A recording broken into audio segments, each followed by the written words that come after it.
धर्मामध्ये विविध सण साजरे केले जातात. त्यातीलच एक सण आहे मकर संक्रांत.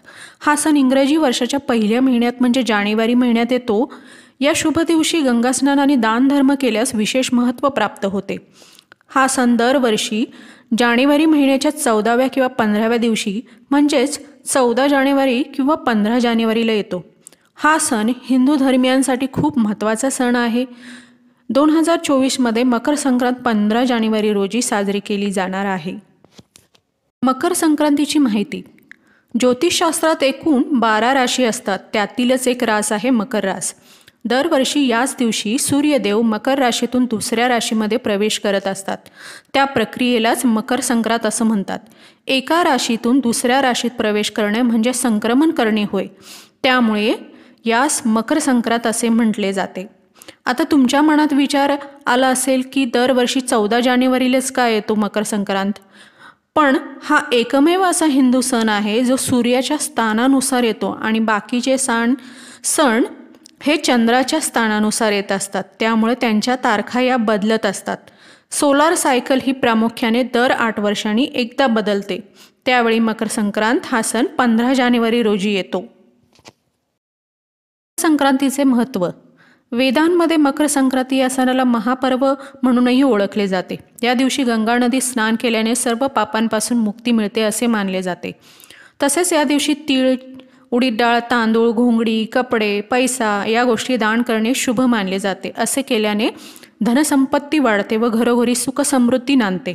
तसेच या दिवशी आंघोळीच्या पाण्यात काळे तीळ किंवा गंगाजल मिसळून स्नान केल्यास कुंडलीतील ग्रहदोष दूर होतात व आपणास सूर्यदेवाची कृपा प्राप्त होते. मकर संक्रांतीच्या दिवशी पवित्र नदीत स्नान किंवा दानधर्म करण्याव्यतिरिक्त भगवान सूर्याची पूजा देखील अवश्य केली जाते. असे केल्याने निरोगी शरीर आणि आनंदी जीवनाचा आशीर्वाद आपणास प्राप्त होतो. या सणापासून दिवस मोठे होऊ लागतात आणि रात्री लहान होऊ लागतात. जेव्हा दिवस आणि रात्र समान होतात तेव्हा वसंत ऋतूला सुरुवात होते. 2024च्या मकर संक्रांतीचा शुभ मुहूर्त. 2024मध्ये मकर संक्रांत ही घोड्यावर बसून येईल. म्हणजेच मकर संक्रांतीचं वाहन घोडा असेल आणि उपवाहन सिंहीण असेल. ज्योतिष आणि पंचांगानुसार 2024 या वर्षी मकर संक्रांती 15 जानेवारीला साजरी केली जाणार आहे. या दिवशी सूर्यदेव हे धनुराशीतून बाहेर पडून पहाटे 2:54 वाजता मकर राशीत प्रवेश करतील. या दिवशी शुभ मुहूर्त खालीलप्रमाणे असेल. सूर्याचा मकर राशीत प्रवेश 15 जानेवारी रोजी पहाटे 2:54 वाजता. मकर संक्रांतीचा महापुण्यकाळ 15 जानेवारी रोजी सकाळी 7:15 ते सकाळी 9:06 वाजेपर्यंत. मकर संक्रांतीचा पुण्यकाळ 15 जानेवारी रोजी सकाळी 7:15 ते सायंकाळी 6:20 पर्यंत. संक्रांतीची पूजा कशी करावी? या वर्षी 15 जानेवारीला मकर संक्रांत साजरी होणार आहे. या दिवशी सर्वजण घरोघरी पूजा करतात. ती पूजा कशी करावी हे आम्ही तुम्हाला सांगितलं आहे. त्यानुसार आपण त्याचे अनुकरण करावे. या दिवशी पवित्र नदीत स्नान करावे अथवा गंगाजल आपल्या आंघोळीच्या पाण्यात मिसळून स्नान करावे. या दिवशी पिवळ्या रंगाचे वस्त्र परिधान करावे. स्त्रियांनी काळ्या रंगाचे वस्त्र वापरले तरी चालेल. पिवळ्या रंगाचे वस्त्र परिधान करून सूर्यदेवाची पूजा करावी. यानंतर सर्वांनी सूर्यचालिसाचे पठण करावे. शेवटी सर्व देवतांची आरती करून दानधर्म करावा. स्त्रियांनी सुगडीचे पूजन करावे. 5 किंवा 7 सुवासिनी स्त्रियांना घरी बोलावून वौसा देऊन तिळगुळ व भेटवस्तू द्यावी. मकर संक्रांत कशी साजरी केली जाते? महाराष्ट्रात मकर संक्रांत तिळगुळ वाटून, पतंग उडवून, सुगडाची पूजा करून करतात. मकर संक्रांत कशी साजरी केली जाते? महाराष्ट्रामध्ये मकर संक्रांत तिळगुळ वाटून, पतंग उडवून आणि सुगडाची पूजा करून करतात. मकर संक्रांतीला सुगडाच्या पूजेला खूप महत्त्व आहे. तांबड्या मातीने बनलेलं सुगड पुसताना ते देवासमोर पाटावर किंवा चौरंगावर ठेवून त्यात शेतात भरलेले नवधान्य, हरभरा, गाजर, ऊस, तीळ, शेंगदाणे, बोरं, उसळ, गव्हाच्या लोंब्या, बिब्बा ठेवून हळद कुंकू वाहून मनोभावे नमस्कार करून केली जाते. मकर संक्रांतीच्या अगोदरच्या रात्रीला म्हणजेच भोगीला सर्वत्र तिळाचा वापर करून बनवलेल्या ज्वारी किंवा बाजरीच्या भाकरी बनवल्या जातात आणि सर्व भाज्या एकत्र करून हरभरा, पावटे, वांगी, गाजर, वाटाणे, शेंगदाणे अशी एक भाजी केली जाते. तिला भोगीची भाजी असे म्हणतात. संक्रांतीच्या दुसऱ्या दिवशीला किंक्रांत असे बोलले जाते. संक्रांतीला का खातात तिळगुळ? आपल्या हिंदू धर्मात प्रत्येक सणाला विविध खाद्यपदार्थ बनवले जातात. जसे पुरणपोळी, खीर, लाडू असे विविध पदार्थ आहेत जे आपण सणाच्या दिवशी बनवावे लागतात. मग तुम्हाला असा प्रश्न पडला असेल की मकर संक्रांतीला तिळगुळाचे लाडू, तिळगुळ, चिक्की, तिळगुळाची भाकरी, गुळाच्या पोळ्या का खायच्या? त्यासाठी देखील एक शास्त्रीय कारण आहे. मकर संक्रांत हा सण थंडीत येतो.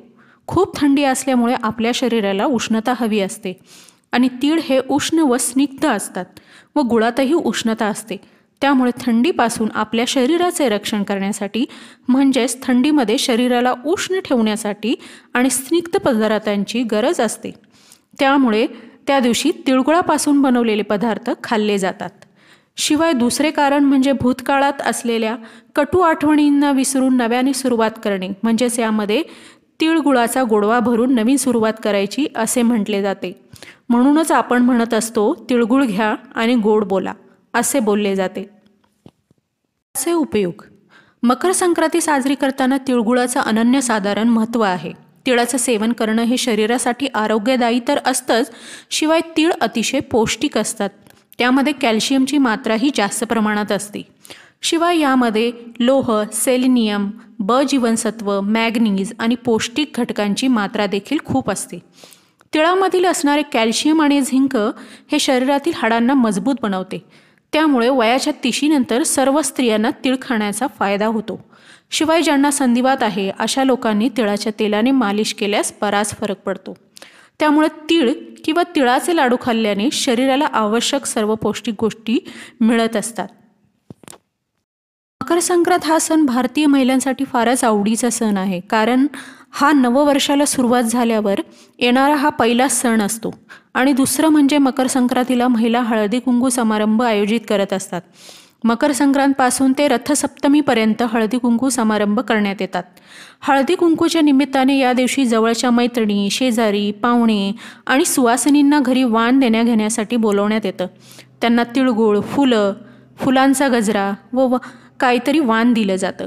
काही ठिकाणी हळदी कुंकवाचा कार्यक्रम विविध मंडळांद्वारे आयोजित केले जातात व त्या दिवशी अनेक कार्यक्रमाचे आयोजन केले जाते. मकर संक्रांतीला पारंपरिक हलव्याचे दागिने परिधान केले जातात. हे दागिने संक्रांतीच्या सणाला साडीवर परिधान केले जातात. तसेच नववधू अथवा लहान मुलांचे बोरन्हाण असेल तर हे खास दागिने आवडीनुसार बनवून घेण्यात येतात. पहिल्या संक्रांतीला विवाहित जोडप्याला संसारातील गोडवा वाढावा यासाठी लोक हौसेने किंवा घरात आलेल्या नव्या सुनेचं, जावयाचं किंवा घरात आलेल्यांना लहान बाळाचं हलव्याचे दागिने घालून या दिवशी गोड कौतुक केलं जातं. अशा प्रकारे सर्वत्र मकर संक्रांतीचा सण खूप आनंदात उत्साहात साजरा केला जातो. आम्ही व्हिडिओमधून आपणास मकर संक्रांत 2024ची पूर्ण माहिती देण्याचा प्रयत्न केला आहे. माहिती आवडली असल्यास नक्की शेअर करा. ही संक्रांत आपणास सुखाची, समाधानाची आणि आनंदाची जाओ. तिळगुळ घ्या, गोड गोड बोला. धन्यवाद.